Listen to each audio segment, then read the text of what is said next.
melihatnya begini ya, ini kan persoalan ranah-ranah yang sebenarnya tidak perlu kita jadikan sebuah kontroversi ya. Karena bagaimanapun persoalan-persoalan seperti rendang dan sebagainya ini kan persoalan budaya. Dan kita tahu kan banyak sekali kalau persoalan makanan yang diadaptasi sesuai dengan selera konsumen ini kan sudah biasa sebenarnya. Banyak sekali makanan-makanan yang justru awalnya itu berbasis makanan-makanan haram, tapi kemudian ketika dia diimplementasikan ke dalam masyarakat yang muslim misalnya, dia dikonversi menjadi makanan halal. Atau sebaliknya, ada juga makanan-makanan yang justru originnya itu adalah makanan halal, ketika dia diberikan kepada konsumen yang lebih memenuhi selera meskipun itu haram, ya itu bisa saja menggunakan ingredient yang haram. Ini kan sebenarnya persoalan lintas budaya yang sangat biasa. Jadi di Meksiko itu ada makanan yang pasti berbahan makanan babi, namanya El Pastor.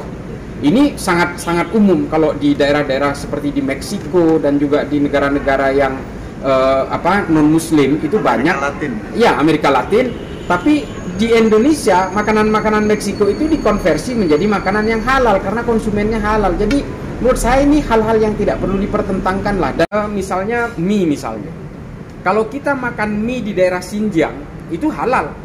Karena konsumennya di Xinjiang itu rata-rata mayoritas muslim. Tapi kalau kita makan mie yang di Beijing misalnya, ya itu biasanya ada babinya. Ini kan sama sebenarnya dengan ingredient, dengan jenis makanan yang sama, tapi ingredientnya ada yang halal dan non halal. Ini kan mengikuti pola-pola supply and demand saja. Ini mengikuti supply tergantung pasar. Kalau pasarnya non muslim, ya sudah biasanya diadaptasi ke dalam makanan-makanan haram yang menurut orang-orang non muslim ya halal-halal saja gitu. Ini artinya ini adalah satu pertukaran lintas budaya yang sebenarnya tidak perlu dipersoalkan. Dikatakan oleh Gus Miftah ini kan sebenarnya adalah perkataan-perkataan normatif yang jangan kemudian mengklaim satu jenis makanan tertentu itu seolah-olah tidak boleh dicampur dengan makanan-makanan yang non halal misalnya. Ini kan sebenarnya tidak ada aturannya. Tidak ada aturannya sama sekali, sama seperti bakso yang ada di daratan Cina misalnya, yang biasanya babi isinya, kemudian ketika dijual di sini diolah oleh orang Solo misalnya, isinya itu menjadi halal, ya kan sah-sah saja. Artinya ini adalah interculture, ini adalah pertukaran budaya. Sama seperti ketika misalnya banyak sekali di restoran-restoran di sini. Kalau saya pernah tinggal di Amerika bertahun-tahun. Saya ketika makan di sana, itu saya mencari makanan halal, tapi jenisnya sama dengan makanan-makanan yang non halal. Tapi saya mencari yang halal. Ada dua pilihan di situ. Oh, kalau teman-teman saya yang non Muslim, ya pasti makannya ya makanan yang mengandung babi misalnya.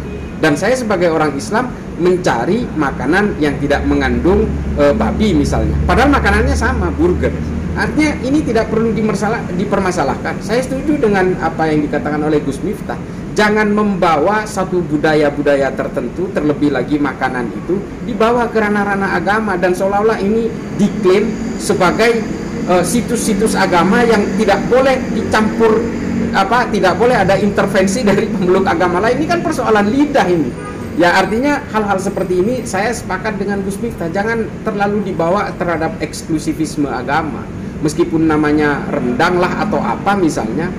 Kalau misalnya ada orang non muslim misalnya menggunakan rendang daging babi, jangan diberi rendang, mau apa kita?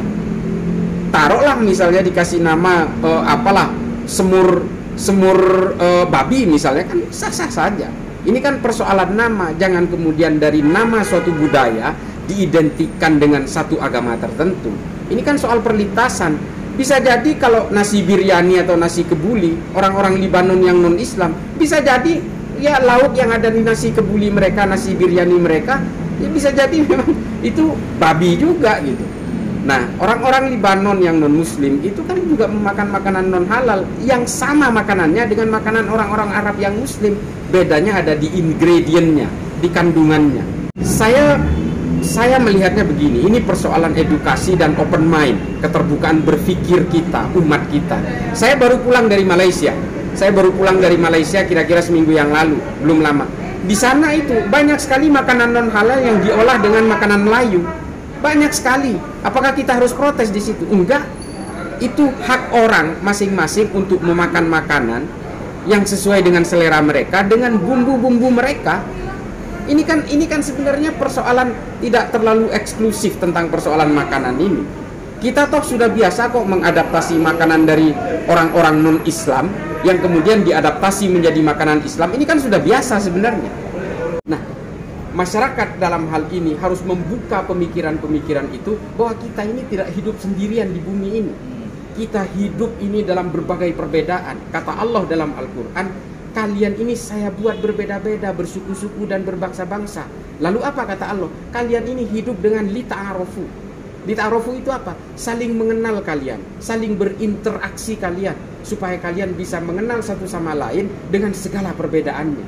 Ini konsep lita'arofu. Kalau ada orang non-Islam membuat rendang dengan daging babi segala macam, ya silakan, itu kan bagian dari interaksi, bagian dari adaptasi, intimasi sosial dan kehidupan bermanusia. Kehidupan dalam alam dunia ini dengan segala perbedaannya, iya kan? Saya kira ini harus diberi pemahaman ke masyarakat, dan jangan ngompori masyarakat dengan hal-hal yang keliru.